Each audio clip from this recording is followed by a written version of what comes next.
Tuhan firman-Mu ajaib, kekal meski gunung menghilang. Tiada huruf yang gagal, tak terpatahkan siasat. Hidup seperti-Mu ya Allah, lebih dari emas. Aku bersaksi kitab-Mu, kitab yang suci. Mendengarkan firman-Mu, hibur hati yang luka. Terangilah langkahku kemanapun ku pergi.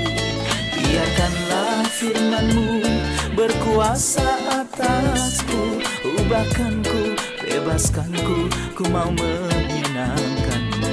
Tuhan firman-Mu ajaib, kekal meski dunia. Ubah dan bebaskan aku, mau menyenangkan-Mu. Jika Salomo telah menerima pengertian dan hikmat dari Tuhan, mengapakah pemerintahannya bisa gagal? Seorang hamba Tuhan datang membawa pesan yang membuat Yerobeam bin Nebat marah. Apakah isi dari pesan tersebut? Kerajaan itu terbagi menjadi dua kerajaan, kerajaan Yehuda dan kerajaan Israel. Apakah ciri-ciri dari masing-masing kerajaan? Ubah dan bebaskan aku, mau menyenangkan-Mu. Salam jumpa pemirsa terkasih, saya menyambut Anda sekalian dimanapun Anda berada dalam episode terbaru program studi harian kita, Semua Kitab Suci. Program pertama untuk mempelajari Alkitab, kitab demi kitab dari Kejadian hingga Wahyu. Dalam studi ini kita telah mencapai kitab 1 Raja-Raja 13 dan 14, ini adalah salah satu kitab sejarah dalam Perjanjian Lama. Dalam pasal-pasal ini, kita merujuk pada pembagian kerajaan setelah kematian Raja Salomo yang agung. Untuk memulai, izinkan saya menyambut para tamu kehormatan di studio, para hamba Tuhan. Saudara Khaled Philip, selamat datang. Selamat datang. Saudara Esam Eza, selamat datang. Selamat datang. Sebuah kehormatan. Terima kasih. Juga para hadirin yang telah bergabung bersama kami di studio, selamat datang. Sebelum kita masuk ke pelajaran pasal 13 dan 14, kami akan membaca dua pesan dari para pemirsa terkasih. Michael Ibrahim dari Mesir berkata, saudara-saudara yang terkasih yang bertanggung jawab atas program Semua Kitab Suci, terima kasih banyak untuk acara yang unik dan spesial ini. Seperti yang Anda katakan, Anda adalah program televisi harian pertama yang mempelajari tentang Alkitab. Untuk pertama kalinya kami belajar Alkitab dengan Anda secara teratur. Tuhan memberkati Anda. Saya Susanat El Audia dari Arab berkata, saya seorang penonton dari Arab. Saya menerima Kristus sebagai juru selamat pribadi untuk hidup saya beberapa bulan yang lalu. Saya sangat ingin belajar lebih banyak tentang dia dan tentang Alkitab. Sampai saya mengenal program Semua Kitab Suci. Acara ini membuka Alkitab bagi saya. Acara ini memberi kompensasi kepada saya karena saya tidak memiliki gereja di negara ini. Doakan saya, Tuhan memberkati. Kami berjanji kepada Anda, Saudara Susanat El Audia, untuk berdoa bagi Anda. Kami menyambut semua pemirsa dan semua pesan mereka. Tuhan memberkati Anda selalu ada dalam doa-doa kami. Tuhan memberkati. Sekarang saya akan kembali ke pelajaran kita di episode ini tentang pasal 13. Saya ingin bertanya kepada Anda, Saudara Khaled, tentang situasi kerajaan setelah pembagian. Jelaskan tentang hal pembagian ini. Pertama, pembagian ini adalah bukti penghakiman yang datang ke kerajaan pada zaman Salomo, tetapi terjadi setelah zaman Salomo dalam pemerintahan Rehabeam anaknya. Ini adalah bukti bahwa kerajaan itu tidak jujur di hadapan Tuhan. Kita telah menyebutkan sebelumnya mereka mengejar berhala. Setelah kematian Salomo, kerajaan dibagi di bawah pemerintahan Rehabeam yang hanya memenangkan 2 suku dan disebut Kerajaan Selatan. Sedangkan Yerobeam bin Nebat, hamba pemberontak yang datang dari Mesir, memenangkan 10 suku. Inilah yang dinubuatkan oleh Nabi Ahia bin Shilon dengan cara praktis yang efektif ketika dia bertemu Yerobeam dan membagi pakaian barunya menjadi 12 bagian. Kerajaan itu dibagi menjadi 2 bagian, sebagian di utara dan sebagian di selatan. Bagian utara mengambil Samaria sebagai ibu kotanya. Yerusalem tetap menjadi ibu kota bagian selatan. Setiap bagian dari kerajaan menjadi kerajaan itu sendiri, yang memiliki sistem tersendiri. agama, ritual, pengaturan, dan kebijakan. Pembagian ini tetap sampai penghakiman terakhir dari dua kerajaan terjadi. Kerajaan utara diadili pertama kali oleh Asyur setelah 120 tahun dari penawanan Asyur kepada 10 suku di kerajaan utara. Penghakiman atas kerajaan selatan terjadi oleh Nebukadnezar. Ini berarti bahwa setelah zaman Salomo, kerajaan tidak pernah menang. Mungkin juga kedua kerajaan itu sedang berperang, Yehuda Tentu dan Israel. saja mereka tetap dalam keadaan persaingan yang ketat. Pertemuan mereka sangat sedikit, tapi mereka tinggal untuk waktu yang sangat lama dalam keadaan permusuhan sengit dan parah. Dan terkadang terjadi perang antara kedua kerajaan. Dr. Esam, sebelum bencana terpecahnya kerajaan ini, saya bertanya-tanya, jika Salomo mencari hikmat dan Tuhan memberinya, kenapa ia tidak hidup sesuai hikmat yang dimilikinya dalam mengelola urusan kerajaan dan jatuh ke dalam lubang yang dalam ini? Apakah hikmat saja cukup untuk melindungi orang yang memilikinya dari kejatuhan rohani? Jawabannya adalah tidak. Jika hikmat tidak digunakan dengan benar, maka bisa menjadi alat untuk melakukan apa yang jahat. Lihatlah sejauh mana. Atau mungkin bisa digunakan dalam hal-hal kemanusiaan, namun bukan untuk melayani tujuan yang Tuhan berikan. Hikmat Salomo itu sungguh luar biasa dan itu terlihat di dalam banyak aspek. Ia dikenal di seluruh dunia dan semua raja datang dari ujung bumi untuk mendengar hikmatnya Salomo. Salomo menggunakan kebijaksanaannya dalam mengatur kerajaan, tapi dia tidak menggunakannya dalam kehidupan pribadinya dan dalam keluarganya. Sebenarnya dia adalah raja yang sukses pada saat itu. Dan ia mendirikan sebuah kerajaan yang semua orang ingin melihatnya. Tapi pada saat yang sama, dia adalah orang gagal. Karena ia tidak menggunakan hikmat dalam kehidupan pribadinya dan untuk kesalehannya. Ia juga gagal dalam membentuk keluarga dengan benar, yaitu dalam menentukan siapa yang harus dia nikahi dan siapa yang akan berada di rumahnya. Meskipun ia berbicara tentang kebijaksanaan tentang hal-hal ini dalam kitab Amsal, tapi dia tidak menjalaninya. Kitab Pengkhotbah memberitahu kita bahwa ia tidak menggunakan apa yang ia tulis dalam Amsal bagaimana menggunakan hikmat dengan benar. Sebaliknya dia menghidupi apa yang dia tulis tentang hikmat dalam kitab Pengkhotbah. Ia menulis tentang hikmat yang digunakan untuk memuaskan keinginan pribadi seseorang. Kebijaksanaan manusia. Kebijaksanaan manusia digunakan untuk memuaskan diri, untuk memuaskan diri sendiri. Ketika kebijaksanaan digunakan untuk memuaskan dirinya sendiri, ia tidak bisa melindungi Salomo dari kegagalannya. Itu tidak bisa melindungi Salomo dari pecahnya kerajaan. Seperti yang kita dengar dari saudara Khalid, kerajaan terpecah di era Rehoboam. Tapi Salomo adalah orang bertanggung jawab atas terjadinya perpecahan tersebut. Dan Tuhan mengatakan kepadanya bahwa hal itu akan terjadi karena dia dan kejahatan yang telah dilakukan dan memimpin orang-orang menuju kejahatan dengan hikmatnya sendiri. Sayangnya akibat penyalahgunaannya, ia memimpin banyak orang kepada penyembahan berhala. Ya. Dia memperluas penyembahan berhala sedemikian rupa sehingga dia tidak bisa mengendalikan dirinya sendiri. Oleh karena itu Salomo bertanggung jawab atas terpecahnya kerajaan. Ini terjadi karena penyalahgunaan hikmat yang dimilikinya. Benar. Kita rehat sejenak dan kembali untuk menjawab pertanyaan hadirin. Pemirsa terkasih, kami akan kembali setelah rehat. Berkuasa atasku, ubahkanku, bebaskanku, ku mau menyenangkanmu. Tuhan firman-Mu ajaib, kekal meski ubah dan bebaskan aku, mau menyenangkanmu. Kami kembali pemirsa terkasih untuk menjawab pertanyaan dari hadirin di studio. Ada pertanyaan? Kita melihat penyembahan berhala dalam kehidupan Salomo menyebabkan konsekuensi pembagian kerajaan. Bagaimana agar dalam masyarakat tidak ada paganisme?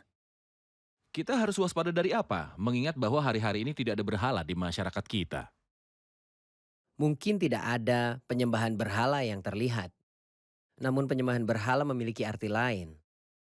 Dalam terang perjanjian baru, segala sesuatu yang membolak-balikan hati dan jiwa dari Tuhan adalah berhala. Seperti berjalan dalam kegelapan, kehidupan yang bebas dari pengendalian diri, emosi yang tidak terkendali, dan juga egoisme. Semua hal ini membuat manusia menjauh dari Tuhan. Segala hal yang menjauhkan manusia dari Tuhan adalah penyembahan berhala. Tentu saja setiap dari kita tahu titik lemah hatinya, karena manusia tahu hal apa yang mencuri waktunya, apa yang mencuri usahanya, apa yang mencuri pikirannya, apa yang menghabiskan energinya, apa yang terus dia pikirkan, dan akhirnya membuat dia menjauh dari Tuhan. Ini adalah penyembahan berhala. Seiring dengan penyembahan berhala, ada kehidupan yang tidak bermoral, hidup yang tidak bersih, Ketidakmurnian. ketidakmurnian. Penyembahan berhala tersebar luas di daerah Israel setelah perpecahan. Dan itu dikaitkan dengan kenajisan, sihir, dan pelacuran. Kehidupan yang amoral dan merosot berjalan beriringan dengan paganisme dan penyembahan berhala. Kita memiliki dua pribadi di dalam Alkitab yang jatuh dalam paganisme dan berpaling dari Tuhan. Keduanya dibedakan oleh kekuatan. Simpson dicirikan oleh kekuatan fisik. Tuhan memberikan dia kekuatan untuk melaksanakan misi dan tujuan tertentu dari hati Tuhan. Dan Salomo, kepadanya Tuhan memberikan hikmat yang melebihi semua putra timur. Hikmat Salomo melebihi hikmat mereka. Tapi tak lama kemudian mereka jatuh. Simpson yang diberi kekuatan oleh Tuhan, namun bagaimana dia memanfaatkan kekuatan ini, bagaimana dia kehilangannya, dan bagaimana dia gagal melakukan tugasnya. Dia gagal melakukan tugas ketika dia membiarkan dirinya sendiri hidup dalam kemerosotan moral, ketika dia membiarkan dirinya terkena najis dan dosa. Saat dia mengejar nafsu matanya, ketika dia mengejar kecenderungan hatinya.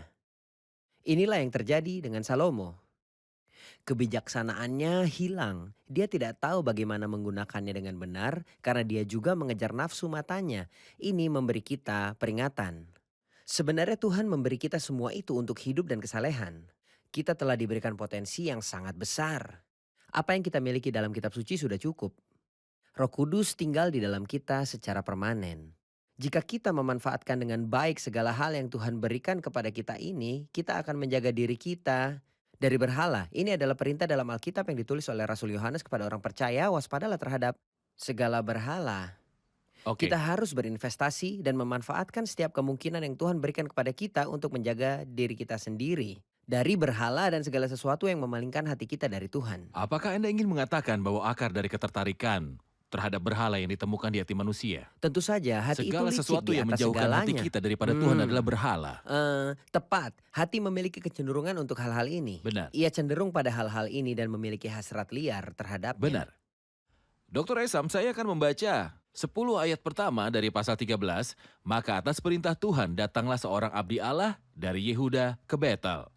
Sedang Yerobeam berdiri di atas mezbah itu sambil membakar korban. Lalu atas perintah Tuhan berserulah orang itu terhadap mezbah itu, katanya, hai mezbah, beginilah firman Tuhan. Bahwasannya seorang anak akan lahir daripada keluarga Daud, Yosia namanya. Ia akan menyembelih di atasmu imam-imam bukit pengorbanan yang akan membakar korban di atasmu. Juga tulang-tulang manusia akan dibakar di atasmu. Pada waktu itu juga ia memberitahukan suatu tanda ajaib, katanya. Inilah tanda ajaib bahwa Tuhan telah berfirman. Bahwasannya mezbah itu akan pecah sehingga tercurah abu di atasnya. Demi Raja Yerobeam mendengar perkataan abdi Allah yang diserukannya terhadap mezbah di Betel itu, ia mengulurkan tangannya dari atas mezbah dan berkata, tangkaplah dia. Tetapi tangan yang diulurkannya terhadap orang itu menjadi kejang sehingga tidak dapat ditariknya kembali. Mezbah itu pun pecahlah sehingga abu di atasnya tercurah sesuai dengan tanda ajaib yang diberitahukan abdi Allah itu atas perintah Tuhan. Lalu berbicaralah raja dan berkata kepada abdi Allah itu, mohonkanlah belas kasihan Tuhan Allahmu dan berdoalah untukku supaya tanganku dapat kembali.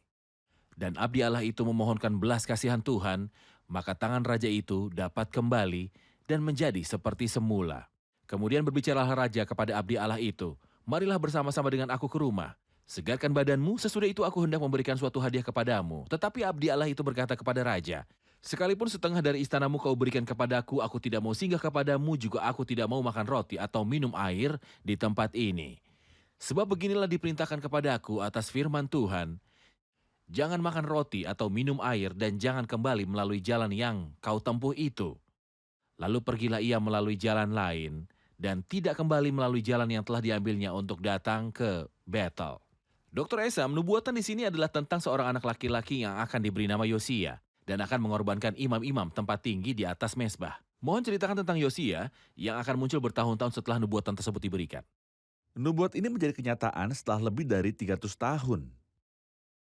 Seseorang bernama Yosia sebenarnya lahir. Dia adalah salah satu raja Yehuda yang saleh, dan kita tahu bahwa raja-raja Israel setelah kerajaan itu dibagi menjadi kerajaan Israel dan Yehuda. Tidak satu pun dari 19 raja Israel yang saleh. Raja-raja Yehuda ada 20 raja. Mereka dibagi menjadi 2 baris berjalan berdampingan. 8 dari mereka saleh, Dan sisanya jahat. sayangnya sisanya juga sangat buruk. Lihat bagaimana rasionya. Salah satu tokoh yang paling saleh adalah Yosia. Dia adalah orang terakhir yang membuat kebangkitan dalam sejarah Yehuda. Pada waktu itu, Tuhan mengaturnya. Pada saat ini, untuk menarik perhatian orang, dia mengangkat raja yang saleh di tengah kekacauan yang terjadi. Inilah kebesaran Tuhan yang kita lihat di sini. Tuhan mengutus seorang nabi dari Yehuda untuk bernubuat di tengah kekacauan yang terjadi. Suatu hari dia akan membangkitkan raja besar ini. Raja ini menyebabkan kebangkitan besar. Mungkin tidak pernah terjadi dalam sejarah Yehuda dan dalam sejarah Israel sejak hari berdirinya kerajaan Daud. Seperti yang kita ketahui dan mungkin kita akan membaca tentang dia nanti ketika kita mempelajari karakternya. Kebangkitan ditandai dengan banyak hal baik. Hal itu dimulai di Yehuda, kemudian menyebar ke kerajaan Israel karena nubuatan yang kita lihat di sini terjadi di kerajaan Israel. Mezbah ini ada di Samaria. Mezbah yang dibangun Yerobeam dan persembahan diberikan atas kerajaan Israel. Jadi pekerjaan yang dilakukan Yosia tidak terbatas pada Yehuda, tetapi Diperluas meluas ke Israel. pada kerajaan Israel. Baik. Saudara Khaled, reaksi Yerobeam ketika dia mendengar nubuatan ini adalah bahwa dia telah mengulurkan tangannya. Dia ingin Yerobeam mengulurkan tangannya sambil berkata, tangkaplah dia. Tangan yang dia ulurkan menjadi kejang. Dia harus membalas perbuatan Nabi Allah tersebut. Mengapa nubuatan ini membuat Yerobeam marah? Saya pikir ada 2 alasan yang membuat Raja Yerobeam marah kepada abdi Allah. Alasan internal dan eksternal. Alasan internal adalah bahwa pesan Tuhan itu menjengkelkan hati nurani raja. Dan selalu ketika Tuhan mengirim pesan kepada siapa saja, dia berikan cahaya pesan di atas hati nurani. Tuhan tidak membahas emosi. Tuhan bicara kepada hati nurani. Seringkali hati nuraninya tidak bangun, tetapi hati nuraninya marah. Di bawah pengaruh agitasi hati nuraninya, dia sama sekali tidak tahan kehadiran abdi Tuhan. Jadi dia ingin membalas dendam padanya dengan kemarahan. Alasan kedua adalah alasan yang jelas. Mungkin Raja Yerobeam berpikir bahwa jika orang-orang mendengar nubuatan ini, mereka akan terpengaruh. Dan kerajaan itu akan dipersatukan sekali lagi dengan kerajaan Yehuda. Dengan cara ini dia akan sangat rugi karena porsinya adalah 10 suku. Alasan yang pertama internal karena hati nuraninya tergugah.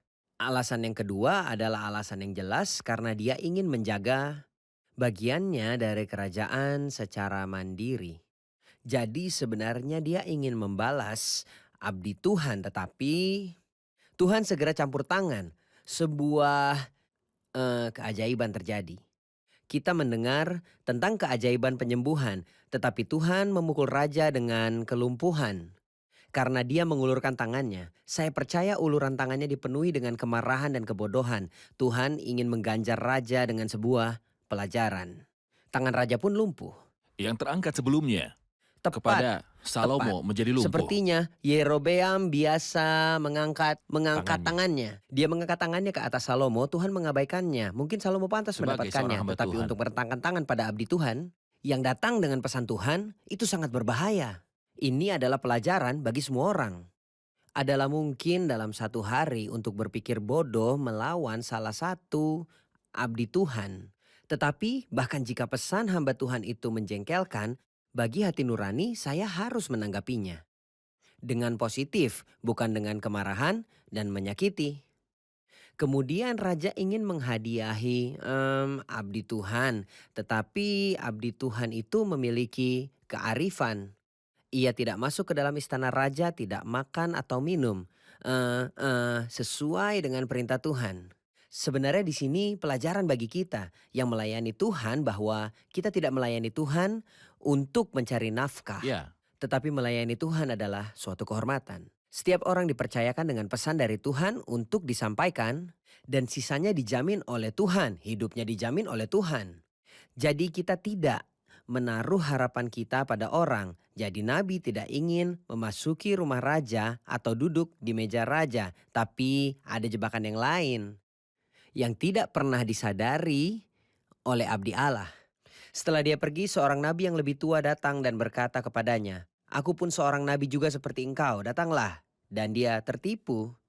Ini adalah sebuah pelajaran yang penting bagi kita.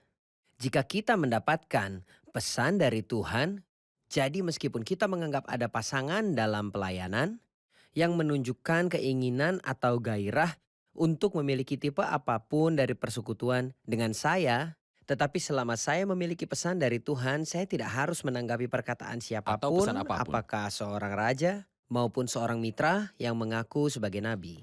Baik, kita akan rehat sejenak dan kembali untuk menjawab pertanyaan hadirin. Pemirsa terkasih, kami akan kembali lagi setelah rehat. Berkuasa atasku, ubahkanku, bebaskanku, ku mau menyenangkanmu. Tuhan firman-Mu ajaib, kekal selamanya. Ubah dan bebaskan aku, mau menyenangkanmu. Kami kembali pemirsa terkasih dan siap untuk menjawab pertanyaan hadirin di studio. Ada pertanyaan? Tolong jelaskan kepada kami tentang raja-raja kerajaan utara dan selatan setelah perpecahannya di dalam pasal ini. Kita membutuhkan gambaran tentang raja-raja di kerajaan utara dan selatan dalam pasal ini. Kerajaan yang ada di utara dipimpin oleh 19 orang raja. Dan kerajaan yang ada di selatan diperintah oleh sekitar 20 orang raja. Raja-raja kerajaan di utara itu jahat, tentu saja. Mereka jahat karena tidak ada efek pada hati nurani baik dari hukum atau mesbah atau bait atau pengorbanan atau imam, bukan orang Lewi atau siapapun. Ada 20 raja di kerajaan selatan. Tidak semua dari mereka itu baik. Dari 20 hanya 8. Yang baik. Dan 5 dari 8 raja yang baik membuat kebangkitan reformis. Tidak semua raja-raja itu baik. Hanya 5 5 dari dari 20. 20. Sekitar seperempat yang telah membuat kebangkitan pada rakyat. Di kerajaan selatan situasinya tidak lebih baik daripada yang terjadi di kerajaan utara. Di kerajaan utara yang dikepalai oleh raja-raja yang memulai kerajaan Yerobeam anak Nabat, budak pemberontak. Kerajaan di selatan yaitu Yehuda dimulai dengan Raja Rehabeam anak Salomo. Bahkan keduanya dicirikan oleh kebodohan. Yang satu bodoh dalam hal penyembahan berhala dan paganisme, yang lain bodoh karena dia meninggalkan kebijaksanaan para tetua, dia mengikuti nasihat orang-orang muda.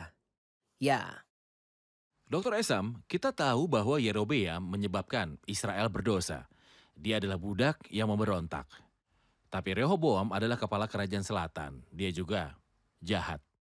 Apakah dia tidak memiliki sisa kebenaran yang dia warisi dari ayahnya? Sayangnya Rehoboam jahat. Ini sudah jelas sejak dia mendengar nasihat dari saudara-saudaranya. Jelas dia terlibat dengan mereka dalam nafsu dan kejahatannya. Apa yang kita baca tentang Rehoboam di sini sangat aneh. Di pasal 14, setelah dia berbicara tentang nama ibunya, tertulis bahwa karena Rehoboam, Yehuda melakukan apa yang jahat di mata Tuhan. Dan mereka membuat Tuhan murka dengan dosa-dosa yang mereka lakukan lebih dari semua yang dilakukan nenek moyang mereka. Karena mereka juga membangun untuk diri mereka sendiri tempat-tempat tinggi dan pilar-pilar dan patung Asyera di setiap bukit tinggi dan di bawah setiap pohon hijau. Dan ada juga pelacur bakti laki-laki di negeri itu. Mereka melakukan sesuai dengan segala kekejian bangsa-bangsa yang diusir Tuhan. Bahkan lebih dari itu, apa yang terjadi ketika Sisak Raja Mesir muncul pada tahun kelima pemerintahan Raja Rehoboam. Raja Mesir bernama Sisak datang melawan Yerusalem. Dia mengambil segala perabot dan perbendaharaan di rumah Tuhan. Artinya semua yang telah diselamatkan oleh Salomo diambil karena kejahatan. Semua emas, harta, penyimpanan rumah raja yang disimpan ayahnya dibawanya pergi. Dia juga mengambil semua perisai emas yang dibuat oleh Salomo dan yang dibanggakannya. Di tengah mereka dia membuat yang palsu. Seluruh hidupnya menjadi palsu.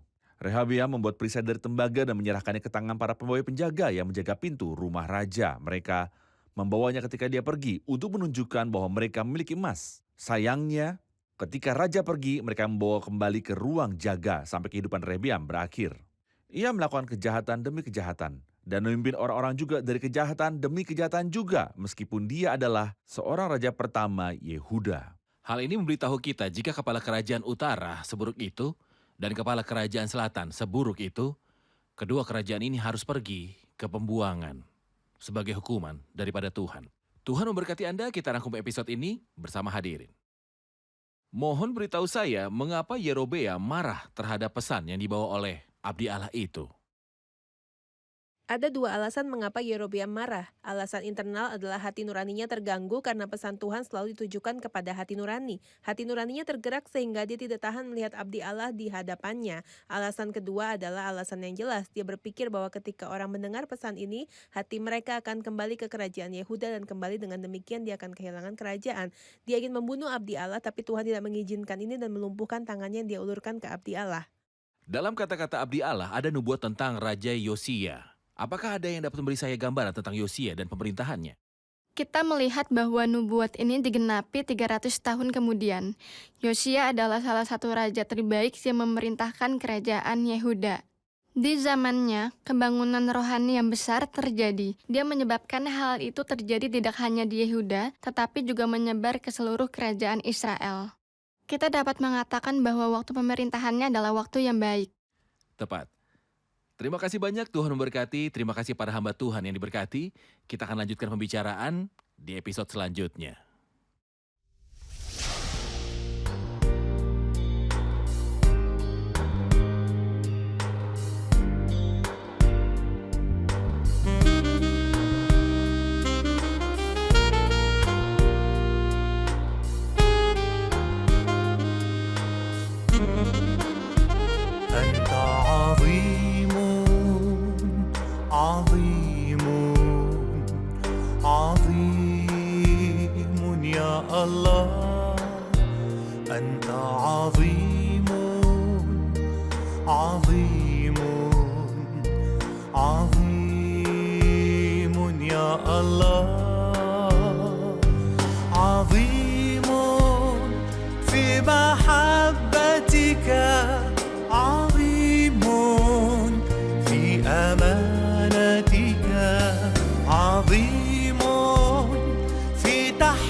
Banyak nama-nama ibu raja disebutkan. Apakah seorang ibu memiliki peran dalam mengasuh anaknya yang menjadi orang baik ataupun orang jahat? Mengapa Raja Asa mengirim hadiah kepada Ben-Hadad, Raja Aram? Pelajaran apa yang kita dapat dari hal ini? Siapakah Nadab yang tampil di kejadian tersebut dan apa yang kita ketahui tentang dia?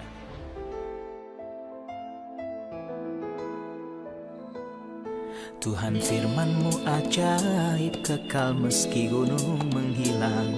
Tiada huruf yang gagal, tak terpatahkan siasat.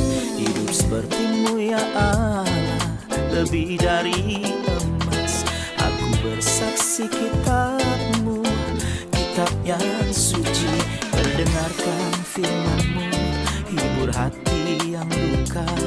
Terangilah langkahku kemanapun ku pergi.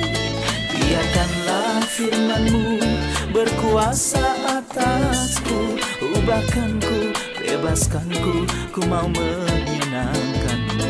Tuhan firman-Mu ajaib, kekal meski gunung. Ubah dan bebaskan aku.